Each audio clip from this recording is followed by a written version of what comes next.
So yan, good morning mga welder, panibagong vlog. Ito po, meron po tayo ditong motorsiklo.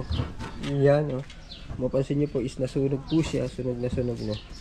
Subukan natin yung paandarin or i-restore, no, para kung sakaling maaari pang gamitin or i-parts out, no. Kung hindi talaga kayang paandarin natin ay ipa-parts out po natin, no. So mapansin nyo, sunog yan, no. Grabe yung pagkasunog niya. So kwento ko muna po ng maiksi kung bakit ito nasunog, no. Base dun sa nalaman ko at kwento ng mga nakakita. Ito po, ito pong motor na ito is galing po siya ng Tagaytay, I think Tagaytay or Cavite. Bumabiyahe sila papunta dito sa Nasugbu. Tapos may something na nagliliyab daw yung ilalim banda. And then kadahilan ng nag-overflow po, no? So yun, nung tumigil sila, binuhusan nila ng tubig, lalong lumaki at hindi na nila naapula. So sunog na sunog talaga yan. Yan, ito na lang yung natira. Yung iba tinanggal ko na. Yung tambutso is naputol na. May gulong pa naman siya.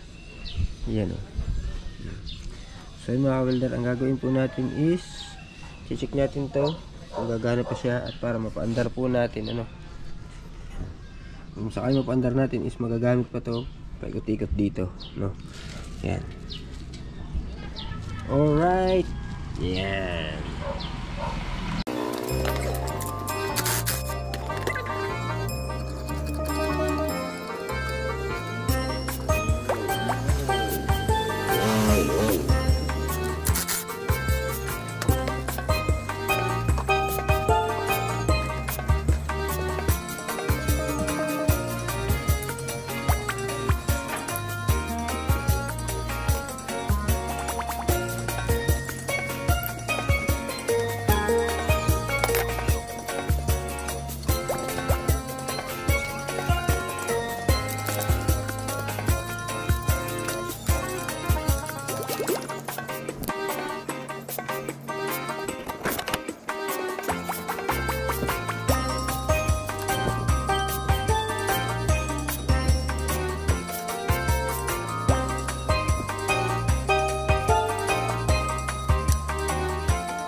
So yun na mga welder, na ilagyan na natin ito, no. Ito yung ganyan ng stator coil. Nadugtungan na natin. At so meron pa po tayong mga kulang, yung ignition coil,